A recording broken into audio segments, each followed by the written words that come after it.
الحمد لله وكفى وسلام على عباده الذين اصطفى أما بعد. سورہ یوسف ہم ابتدا کر رہے ہیں. اس سے پہلے سورہ کہف کی تفسیر اور تشریح آپ کے سامنے بیان کی گئی تھی. ابھی ہم ابتدا کر رہے سورہ یوسف کی. یہ صورت اول سے آخر تک ایک ہی سرگزشتہ یعنی ایک ہی پیغمبر کے حالات بیان ہوئے ہیں اس کے اندر، اور وہ حضرت یوسف علیہ نبینا وعلیہ الصلوۃ والسلام کے حالات زندگی ہے. اس وجہ سے اس صورت کا نام سورہ یوسف رکھا گیا ہے. یہ پوری صورت ہجرت سے پہلے مکہ مکرمہ میں نازل ہوئی ہے. نزول کے اعتبار سے اس صورت کا نمبر 53 ہے، یعنی مکی دور کے آخر کے اندر یہ صورت نازل ہوئی. اور اس سے پہلے جو صورت نازل ہوئی وہ سورہ ہود تھی، 52 نمبر کی. جس وقت یہ صورت نازل ہوئی یعنی سورہ یوسف، یہ وقت خود نبی پاک صلی اللہ علیہ وسلم کے لیے اور مسلمانوں کے لیے بڑا نازک تھا. مکہ والے مکاری پر اترنا چاہ رہے تھے اور وہ اس مسئلے پر غور کر رہے تھے کہ یا تو نبی پاک صلی اللہ علیہ وسلم کو قتل کر دے یا جلا وطن کر دے یا قید کر دے. یعنی یوسف علیہ السلام کے ساتھ جو حالات تھے وہی حالات اللہ کے نبی کے ساتھ تھے. نبی پاک صلی اللہ علیہ وسلم کو تسلی دینے کے لیے اللہ تبارک تعالیٰ نے اس صورت کو نازل فرمایا. ایک وجہ یہ بھی ہے، مسلمان بڑی تعداد میں ہجرت کر کے حبشہ جا چکے تھے. اب جو باقی رہ گئے تھے وہ بالکل بے بس تھے، کمزور تھے اور مخالفت ضرور پر تھی. دین کی دعوت دینا جوخوں میں پڑنا تھا. اس وجہ سے اس نازک دور میں جو بھی صورتیں نازل ہوئی ان میں زیادہ تر ایسے مضامین تھے، ایسے عنوان تھے جن سے نبی پاک صلی اللہ علیہ وسلم کو اور مسلمانوں کو تقویت ملتی تھی اور ان کو تسلی ہوتی تھی. اس سے پہلے جو سورہ ہود نازل ہوئی اس کے اندر بھی یہی مضامین تھے. اسی مقصد کے لیے سورہ ہود کے اندر اللہ تبارک تعالیٰ نے 5 پیغمبروں کی زندگی کے حالات بیان فرمائے. پھر سورہ ہود کی ایک آخر کے اندر 120 آیت نمبر، اس کے اندر اللہ نے صاف صراحت فرما دی کہ ہم رسولوں کی اور پیغمبروں کے واقعات آپ کی اور امت کی تسلی کے لیے اور دل جمعی کے لیے، دل بستگی کے لیے بیان فرماتے ہیں. وَكُلًّا نَقُصُّ عَلَيْكَ مِنْ أَنْبَاءِ الرُّسُلِ مَا نُثَبِّتُ بِهِ فُؤَادَكَ، کہ اس کے ذریعے آپ کے دل کو تقویت ملے. سورہ ہود کے فوراً بعد یہ صورت نازل ہوئی سورہ یوسف.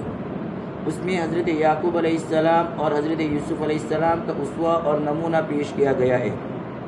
کہ حضرت یعقوب علیہ السلام صبر و یقین کی مضبوط چٹان تھے.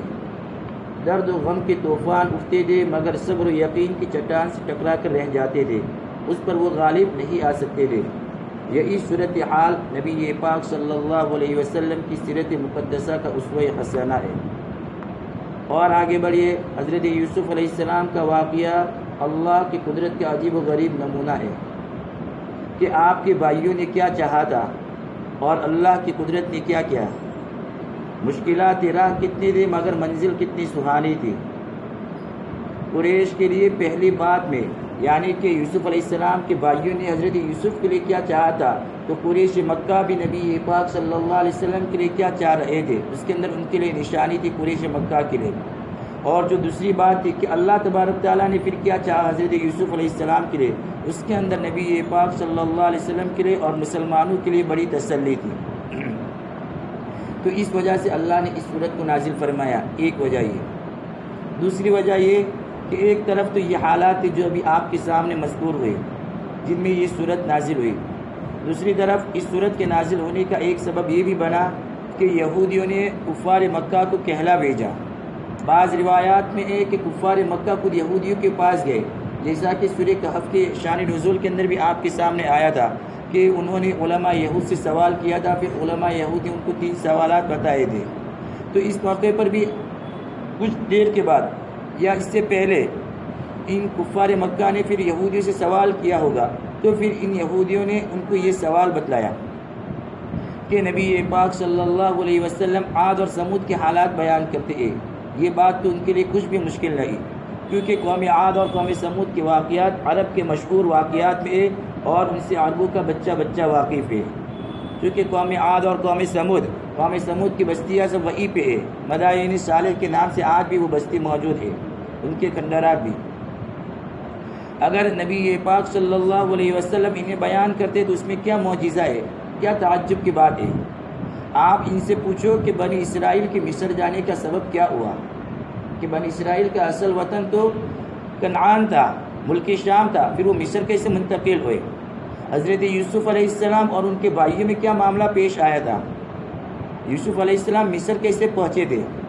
اب چونکہ عرب اس قصے سے بالکل ناواقف تھے اور عربوں کی روایات میں اس قصے کا کوئی نام و نشان تک نہ پایا جاتا تھا،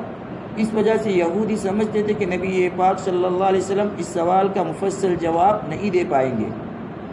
چنانچہ مکہ والوں نے نبی پاک صلی اللہ علیہ وسلم سے امتحان کے لیے یہی سوال کیا، جس کے جواب میں یہ پوری صورت اللہ تبارک تعالیٰ نے نازل فرمائی اور اہل مکہ کو منہ کی کھانی پڑی۔ اور آیت کریمہ کے اندر، اسی صورت کے اندر، سورہ یوسف کی 7ویں آیت کے اندر اس شان نزول کی طرف اللہ نے اشارہ بھی کر دیا ہے۔ ایک بات۔ دوسری بات، ہمارے ذہن میں ایک سوال آئے گا کہ قرآن کریم تو نصیحت کی کتاب ہے، عبرت کے لیے کتاب ہے، یہ قصے کہانی کی تاریخ کی کتاب نہیں ہے، اور قرآن تاریخی انداز سے کوئی واقعہ بیان نہیں کرتا، بلکہ نصیحت کے لیے واقعے کا کوئی جز ہوتا ہے تو واقعے کے اس جز کو قرآن بیان کرتا ہے۔ اس لیے کبھی ایسا ہوتا ہے کہ واقعے کے آخری جز کو پہلے بیان کیا جاتا ہے اور واقعے کے پہلے جز کو آخر میں بیان کیا جاتا ہے، لیکن یہ ایک واقعہ ایسا ہے حضرت یوسف علیہ السلام کا کہ اللہ تبارک تعالیٰ نے اس واقعے کو بڑی حد تک تاریخی انداز پر بیان کیا ہے، کیونکہ یہ ایک امتحانی سوال تھا جو کفار مکہ نے کیا تھا نبی پاک صلی اللہ علیہ وسلم سے، تو اب اس کے لیے ضروری تھا کہ پورا واقعہ اچھے انداز میں ان کے سامنے بیان کیا جائے۔ اسی لیے اللہ تبارک تعالیٰ نے اس واقعے کو مکمل بیان فرمایا ہے، اور یہ ایک ہی جگہ پر پورا کا پورا اللہ نے بیان فرمایا ہے۔ قرآن کریم میں حضرت یوسف علیہ السلام کا نام 26 مقامات پر آیا ہے، 26 جگہ پہ، 24 جگہ پر تو خود سورہ یوسف کے اندر ہے، باقی ایک سورہ انعام میں ایک نام آیا ایک جگہ پہ، اور ایک 24 پارے میں سورہ غافر میں ایک جگہ پر آیا۔ اس طرح 26 جگہ پر اللہ نے حضرت یوسف علیہ السلام کا نام بیان فرمایا ہے۔ ایک بات۔ دوسری بات، حضرت یوسف علیہ السلام کے لیے یہی بھی فخر کی چیز ہے کہ جس طرح ان کے پردادا حضرت یوسف علیہ السلام کے والد کا نام حضرت یعقوب علیہ السلام، وہ بھی اللہ کے نبی، حضرت یعقوب علیہ السلام کے والد کا نام حضرت اسحاق، وہ بھی اللہ کے نبی، حضرت اسحاق کے والد کا نام حضرت ابراہیم علیہ السلام، یہ بھی اللہ کے نبی اور جلیل القدر نبی۔ کہ بعد میں جتنے بھی انبیاء علیہ السلام کا سلسلہ جو بنی اسرائیل میں رہا، وہ حضرت یعقوب علیہ السلام، حضرت ابراہیم علیہ السلام کے صاحبزادے حضرت اسحاق کی نسل سے تھے، تو حضرت ابراہیم علیہ السلام یوسف علیہ السلام کے پردادا ہوئے۔ تو جس طرح ابراہیم علیہ السلام کے لیے ابراہیم علیہ السلام کے نام پر قرآن کریم میں سورہ ابراہیم ہے، اسی طرح حضرت یوسف علیہ السلام کے لیے بھی یہ فخر کی چیز ہے کہ یوسف علیہ السلام کے نام پر پورے قرآن کریم کی ایک سورت بھی ہے، سورہ یوسف۔ اور اس سورت کی اہمیت کا اندازہ آپ اس سے بھی لگا سکتے ہیں کہ اللہ تبارک تعالیٰ نے خود اس سورت کے اندر اس واقعے کو، یعنی یوسف علیہ السلام کے واقعے کو احسن القصص کہا ہے، یعنی بہترین واقعہ۔ یہ بہترین واقعہ اس لیے کہ اس سورت کے اندر موعظت، نصیحت اور عبرتیں سب ایک ہی جگہ پہ اللہ نے بیان کر دی ہے، جو کبھی کبھار ایسے موقع پیش آتے ہیں، اور ہر واقعے کے اندر اللہ ساری چیزیں ایک ساتھ جمع نہیں کر دے، لیکن یوسف علیہ السلام کے اندر نصیحت، عبرت، موعظت یہ ساری ایک ہی جگہ پر جمع ہو گئی، اس وجہ سے اللہ تبارک تعالیٰ نے اس کو کہا احسن القصص۔ اور جس قصے کو اللہ احسن القصص بہترین واقعہ کہے تو وہ اگر وہ بہترین نہیں ہوگا تو پھر وہ کون سا واقعہ ہوگا؟ ایک بات۔ دوسری بات، حضرت یوسف علیہ السلام کے واقعے کو قرآن کریم میں یعنی سورہ یوسف میں 3 حصوں میں تقسیم کیا ہے۔ پہلا حصہ کہ حضرت یوسف علیہ السلام کے خواب دیکھنے سے لے کر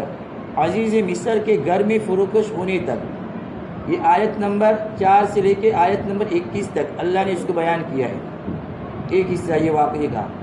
دوسرا واقعہ حضرت یوسف علیہ السلام کی جوانی سے لے کر سلطنت مصر پر تخت شاہی پر متمکن ہونے تک، یعنی جس وقت بادشاہ بنے مصر کے، یہ آیت نمبر 22 سے لے کے آیت نمبر 57 تک اللہ نے اس واقعے کے دوسرے حصے کو بیان کیا۔ اور واقعے کا تیسرا حصہ جو ہے بھائیوں کی حضرت یوسف علیہ السلام کے دربار میں حاضری، وہاں سے لے کر حضرت یعقوب علیہ السلام اور ان کے پورے خاندان کا مصر میں داخلہ، یہ اللہ تبارک تعالیٰ نے آیت نمبر 58 سے لے کر آیت نمبر 101 تک واقعے کے تیسرے حصے کو بیان فرمایا۔ پھر اس کے بعد درمیان کے اندر اللہ تبارک تعالیٰ نے توحید پر مضمون حضرت یوسف علیہ السلام کی ایک گفتگو کو نقل کیا ہے، جو حضرت یوسف علیہ السلام نے جیل خانے کے اندر اپنے 2 ساتھیوں سے بیان کی تھی، وہ توحید کی گفتگو اللہ نے درمیان میں اس کو بھی بیان فرمایا ہے۔ یہ پوری صورت کا خلاصہ میں نے آپ کے سامنے پیش کیا ہے۔ اعوذ باللہ من الشیطان الرجیم، بسم اللہ الرحمن الرحیم، الف لام را تلک آیات الكتاب المبین، انا انزلناه قرآنا عربیا لعلکم تعقلون، نحن نقص عليك أحسن القصص بما أوحينا إليك هذا القرآن وإن كنت من قبله لمن الغافلين۔ اللہ کی پاک نام سے شروع کرتا ہوں جو نہایت مہربان بڑے رحم والے ہے۔ الف لام را، یہ حروف مقطعات میں سے ہے، یہ تیسری مرتبہ آیا، پہلے سورہ یونس کے اندر، پھر سورہ ہود کے اندر یہ تیسری مرتبہ الف لام را آیا، اور اس کی تفسیر پہلے گزر چکی۔ اس سے پہلے بھی سورہ بقرہ میں جب ابتدا کے اندر ہم نے تفسیر کا سلسلہ شروع کیا تھا کہ یہ حروف مقطعات اللہ اور نبی پاک علیہ السلام کے درمیان ایک راز ہے۔ اب اللہ اور نبی کے علاوہ کوئی تیسرا اس کے معنی کو نہیں جانتا۔ اس کو مقطعات اس وجہ سے کہتے ہیں کہ اس کو کاٹ کاٹ کے پڑھا جاتا ہے، الف لام را، اس وجہ سے اس کو حروف مقطعات کہتے ہیں۔ یعنی یہ آیت واضح کتاب کی، بے شک ہم نے اتارا ہے اس کو پڑھنا بنا کر، یعنی قرآن بنا کر عربی زبان میں، تاکہ تم سمجھو۔ ہم بیان کرتے ہیں آپ سے بہترین واقعہ ہماری وحی کی تقریب سے آپ کی طرف، یہ قرآن، اگرچہ تھے آپ اس واقعے کے بیان کرنے سے پہلے بالکل ہی بے خبر لوگوں میں سے۔ یہ ترجمہ میں نے آپ کے سامنے پیش کیا۔ اس صورت میں یعنی سورہ یوسف میں بیان ہونے والا واقعہ نبی پاک صلی اللہ علیہ وسلم کی نبوت کا ایک بڑا ثبوت ہے، اس طریقے پہ کہ جب نبی پاک صلی اللہ علیہ وسلم کو بالکل ہی معلوم نہیں تھا، اسی لیے تو یہودیوں نے کفار مکہ کو یہ کہلا بھیجا کہ اگر نبی پاک علیہ السلام عاد اور ثمود کے واقعات بیان کرتے تو یہ اس میں تعجب کی کیا بات ہے، یہ کیا معجزہ ہوا؟ عاد اور ثمود کے واقعات تو عرب کا بچہ اس سے واقف ہے، آپ ان سے یہ سوال کرو، چونکہ عرب کے اندر اس کا کوئی نام و نشان بھی نہیں تھا، اور اللہ کے نبی علیہ السلام امی تھے، آپ نے کسی سے پڑھنا لکھا سیکھا ہی نہیں تھا، اور کسی کے سامنے آپ نے زانو تلمذ بھی طے نہیں کیا تھا، اور جب اللہ کے نبی کی زبان مبارک سے، زبان نبوت سے، اور پورا واقعہ جب ان کے سامنے بیان کیا جائے گا تو اللہ کے نبی کی تعلیم کا بس ایک ہی ذریعہ ہے، اور وہ ذریعہ کہ اللہ تبارک تعالیٰ آپ کو بذریعہ وحی یہ تعلیم دیں گے، تو یہ اللہ کے نبی کی نبوت کا سب سے بڑا ثبوت ہے۔ مخالفین کا منہ مانگا ثبوت کہ خود ان کے تجویز کردہ سوال کا یہ جواب ہے۔ اس وجہ سے اس صورت کا آغاز قرآن کریم کے کتاب الہی ہونے سے تذکرے سے کیا گیا ہے، یعنی اللہ تبارک تعالیٰ نے یہ بیان فرمایا کہ قرآن اللہ کی کتاب ہے۔ صورت کے شروع ہی میں اللہ نے یہ بات کو واضح کر دیا کہ نبی پاک صلی اللہ علیہ وسلم سنی سنائی باتیں بیان نہیں فرماتے، بلکہ فی الواقع آپ کو وحی کے ذریعے علم حاصل ہوتا ہے۔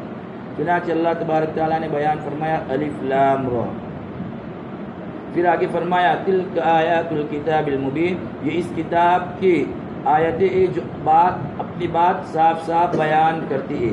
یعنی یہ قرآن پاک کی آیتیں ہیں اور قرآن پاک اپنی بات کھول کر بیان کرتا ہے، ایک دم واضح صاف کلیئر، جس کے اندر کوئی ابہام نہیں رہتا، اس کے بیان میں کوئی الجھاؤ نہیں ہوتا، بلکہ وہ اپنی ہر بات کو صاف صاف سمجھاتا ہے۔ یہ آیتیں جو ہم اس وقت تلاوت کر رہے ہیں یہ اسی واضح قرآن پاک کی آیت ہے کہ جس میں ادنا درجے کا شک و شبہ نہیں ہے۔ آگے اللہ نے فرمایا انا انزلناه قرآنا عربیا لعلکم تعقلون، بے شک ہم نے اسے پڑھنا، قرآن کا معنی ہی پڑھنا بنا کر عربی زبان میں اتارا ہے تاکہ تم سمجھو، یعنی یہ کتاب خاص و عام سب کے پڑھنے کے لیے ہے اور بکثرت پڑھی جانے والی کتاب ہے۔ اب درمیان میں رک کے قرآن کریم کی تلاوت کے تعلق سے یہ بھی سن لیجئے، قرآن پاک کا پڑھنا اللہ کو اتنا محبوب ہے کہ کم کوئی عمل اللہ پاک کے نزدیک اتنا پسندیدہ ہوگا جتنا قرآن کریم کی تلاوت۔ میں بارہا آپ کے سامنے اس کا تذکرہ کیا ہے کہ قرآن کریم کی تلاوت اللہ کو بے حد پسند ہے۔ خود اللہ تبارک تعالیٰ نے قرآن میں اس کتاب کی تلاوت کا حکم دیا ہے، اتل ما اوحی الیک من الکتاب، آپ تلاوت کیجئے اس کی جو آپ پر نازل کی گئی وحی کے ذریعے۔ تقریباً بہت سے مقامات پر اللہ نے تلاوت کا حکم دیا، اور خود حدیث پاک میں نبی پاک صلی اللہ علیہ وسلم نے بھی تلاوت کا حکم دیا۔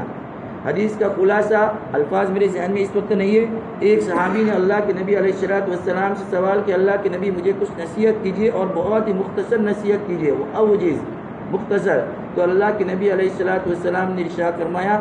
علیک بتلاوت القرآن، آپ تلاوت قرآن کا اہتمام کیجیے، اس کو لازم پکڑیے۔ پھر آگے اللہ کے نبی نے اسی حدیث کے اندر فرمایا کہ قرآن کی تلاوت کرنا آپ کے لیے زمین میں ذخیرہ ہوگا اور آسمان میں آپ کے لیے نور ہوگا۔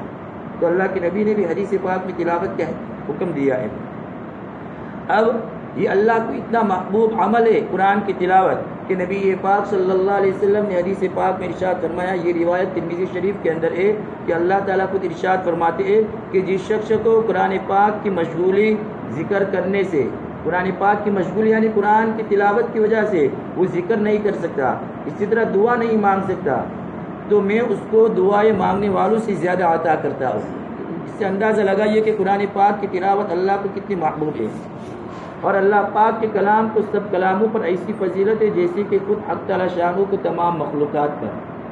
اللہ پاک کی فضیلت کا مخلوقات سے کیا موازنہ کیا جائے، کیونکہ اللہ تو خالق کائنات ہے اور ہم سب مخلوقات ہیں، کہ نسبت خاک رب عالم پاک، بس اللہ پاک کے کلام کا بھی انسانوں کے کلام سے کوئی موازنہ نہیں ہو سکتا۔ اللہ پاک کا پاک کلام کلام کا بادشاہ ہے، اور بادشاہوں کا کلام کلاموں کا بادشاہ ہوتا ہے۔ اسی طرح نبی پاک صلی اللہ علیہ وسلم نے ایک دوسری حدیث میں ارشاد فرمایا، یہ روایت بیہقی شریف کے اندر موجود ہے کہ قرآن والوں قرآن پاک کو تکیہ نہ بناؤ، شب و روز اس کی تلاوت ایسی کرو جیسا کہ اس کا حق ہے، قرآن پاک کی اشاعت کرو، اس کو اچھی آواز سے پڑھو، اس کے معانی میں تدبر اور غور و فکر کرو تاکہ تم کامیاب ہو جاؤ، اور اس کا بدلہ جلدی دنیا میں طلب نہ کرو کیونکہ اس کے لیے آخرت میں بہت بڑا اجر ہے۔ قرآن پاک کا پڑھنا، اشاعت کرنا، اس کے معنی میں غور و فکر کرنا، یہ بہت بڑی نیکی ہے، اور قرآن پاک کو تکیہ بنانا بڑی محرومی کی بات ہے۔ قیامت کے دن قرآن پاک کے اندر ہے کہ قیامت کے دن نبی پاک صلی اللہ علیہ وسلم اللہ کی بارگاہ میں اپنی امت کی صرف ایک شکایت فرمائیں گے، اور وہ قرآن پاک کے اندر 19 کے بارے میں اللہ نے شکایت کا تذکرہ کیا ہے۔ اللہ کے نبی امت کی یہ شکایت فرمائیں گے، وقال الرسول یا رب ان قوم اتخذوا هذا القرآن مهجورا، وہ شکایت یہ ہوگی کہ میرے پروردگار، میری قوم نے اس قرآن کو بالکل نظر انداز کر رکھا ہے، یعنی وہ دنیا بھر کی کتابیں تو پڑھتی تھی، اگر نہیں پڑھتی تھی تو بس اس قرآن کو نہیں پڑھتی تھی۔ اللہ پاک ہم کو وہ دین نہ دکھائے کہ نبی پاک صلی اللہ علیہ وسلم اللہ سے ہماری شکایت کرے، اس لیے قرآن کی تلاوت کا خوب اہتمام کرنا چاہیے۔ قرآن کریم کی اس آیت کے اندر اللہ نے فرمایا ہم نے اس کو عربی زبان بنا کر اتارا ہے، کیوں؟ اس لیے کہ قرآن پاک کے پہلے مخاطب اہل عرب ہے اور ان کی مادری زبان عربی ہے، تاکہ وہ اچھی طرح اس کو سمجھ لے، اس وجہ سے اللہ نے اس قرآن کو عربی زبان میں اتارا ہے۔ اب کوئی اس کا مطلب یہ نہ سمجھے کہ خالی قرآن کریم اہل عرب کے لیے ہے، باقی پوری دوسرے لوگوں کے لیے نہیں ہے، بلکہ قرآن کریم اہل عرب وہ اس کے اولین مخاطب ہے، اس وجہ سے اللہ تبارک تعالیٰ نے اس کو عربی زبان بنا کر اتارا ہے۔ بعض لوگ اس حقیقت کو سمجھے بغیر یہ اعتراض کرتے ہیں کہ قرآن کریم فقط اہل عرب ہی کے لیے ہے، اس لیے عربی زبان کے اندر ہے، بلکہ اصل اس کا مطلب یہ ہے کہ قرآن کے اولین مخاطب جو ہے اہل عرب ہے اور ان کی مادری زبان عربی ہے، اس وجہ سے اللہ نے عربی زبان کے اندر اس کو اتارا ہے۔ بلکہ اور آسان الفاظ کے اندر یہ سمجھے کہ سورہ جمعہ کے اندر اللہ تبارک تعالیٰ نے بیان فرمایا نبی پاک صلی اللہ علیہ وسلم کی بعثت دو طریقے پہ، کہ اللہ کے نبی کی ایک بعثت تو صحابہ کی طرف بلا واسطہ ہے اور وہ اس کے اولین مخاطب ہے، اور نبی پاک صلی اللہ علیہ وسلم کی دوسری بعثت صحابہ کے واسطے سے پوری انسانیت کی طرف ہے جو قیامت تک آنے والی ہے۔ اب اللہ کے نبی قیامت تک آنے والے سارے انسانوں تک تو نہیں پہنچ سکے، اب سارے انسانوں تک دین پہنچانے کی ذمہ داری ان صحابہ کی ہے، اس لیے اللہ تبارک تعالیٰ نے اس قرآن کو عربی زبان میں اتارا ہے۔ تاکہ یہ اولین جو اس کے مخاطب ہے وہ اچھی طرح اس کو سمجھ رہے تو باقی دوسرے لوگوں تک وہ اپنی زبان کے اندر وہ پہنچا سکیں۔ پھر آگے اللہ تبارک تعالیٰ نے فرمایا نحن نقص علیک احسن القصص، کہ ہم آپ سے آپ کی طرف یہ قرآن وحی کرنے کی تقریب سے بہترین قصہ بیان فرماتے ہیں۔ احسن القصص، میں نے اس کی وجہ بھی آپ کے سامنے بیان کر دی کہ اس کو احسن القصص کیوں کہا جاتا ہے، اور اس واقعے کے بیان کرنے سے پہلے آپ بالکل بے خبر تھے، یعنی ہم آپ کو ایک بہترین قصہ سناتے ہیں جو عبرتوں اور حکمتوں کا خزانہ ہے، اور دوسرا ہم نہایت خوبی سے ایک قصہ بیان کرتے ہیں کہ جس کا پیرائے بیان بہت ہی دلچسپ، واضح اور سلیس اور بڑی حد تک تاریخی ہے۔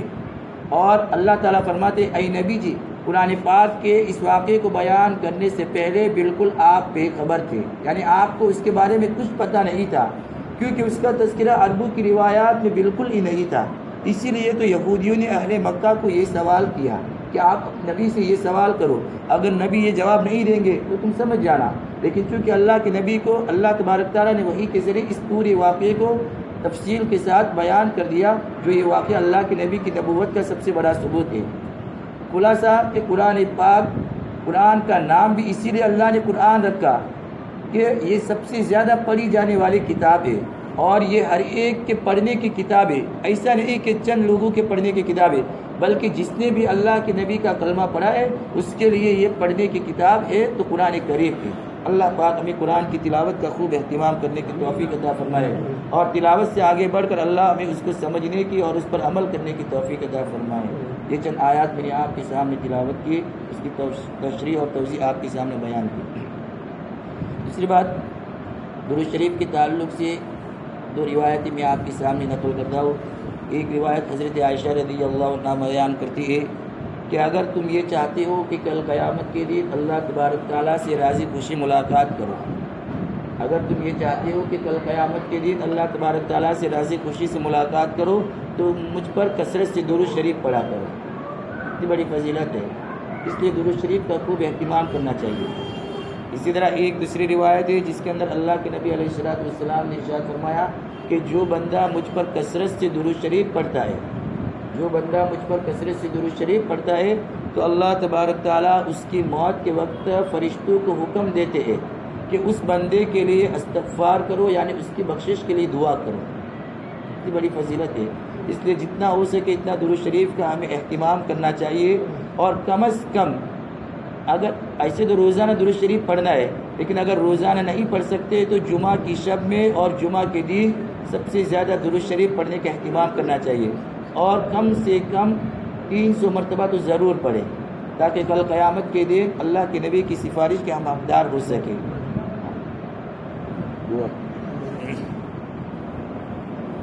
سبحانك اللهم وبحمدك وتبارك اسمك وتعالى جدك ولا إله غيرك،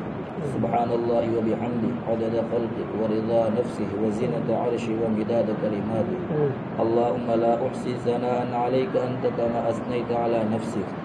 اللهم لك الحمد كما ينبغي لجلال وجهك وعظيم سلطانك، اللهم صل على سيدنا محمد وعلى آل سيدنا محمد وبارك وسلم، اللهم صل على سيدنا محمد كلما ذكره الذاكرون وكلما غفل عن ذكر الغافلون، اللهم صل على سيدنا محمد بعدد من صلى وصام وبعدد من قعد وقام، يا رب صل وسلم دائما أبدا على حبيبك خير الخلق كلهم، ربنا ظلمنا أنفسنا وإن لم تغفر لنا وترحمنا لنكونن من الخاسرين، ربنا فاغفر لنا ذنوبنا وكفر عنا سيئاتنا وتوفنا مع الأبرار،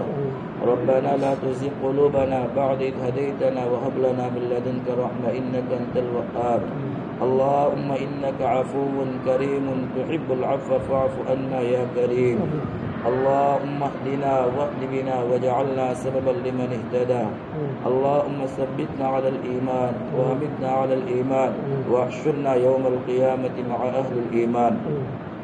اللهم نور قلوبنا بتلاوة القرآن وزين أخلاقنا بتلاوة القرآن ونجنا من النار بالقرآن وأدخلنا الجنة مع الأبرار بالقرآن، يا عزيز يا غفار يا حنان يا منان يا ذا الجلال والإكرام. اللهم اجعل القرآن ربيع قلوبنا ونور صدورنا وجلاء أحزاننا وذهاب همومنا. اللهم آت نفوسنا تقواها وزكها أنت خير من زكاها أنت وليها ومولاها أنت وليها ومولاها. اللهم أحسن عاقبتنا في الأمور كلها وأجرنا من خزي الدنيا وعذاب الآخرة. ربنا آتنا في الدنيا حسنة وفي الآخرة حسنة وقنا عذاب النار وقنا عذاب القبر وقنا عذاب الحشر وقنا عذاب الدين. اللهم إنا نعوذ بك من فتنة المحيا والممات ونعوذ بك من فتنة المسيح الدجال. اللهم إنا نعوذ بك من إبليس وجنوده. اللهم إنا نعوذ بك من البرص والجنون والجذام ومن سيء الأسقام. اللهم إنا نعوذ بك من الهم والحزن ونعوذ بك من العجز والكسل ونعوذ بك من الجبن والبخل ونعوذ بك من غلبة الدين وقهر الرجال. اللهم إنا نعوذ بك من المأسم والمغرم.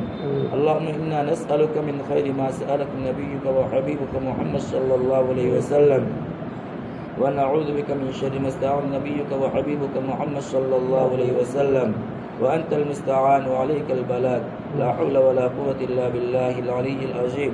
سبحان ربك رب العزة عما يصفون وسلام على المرسلين والحمد لله رب العالمين.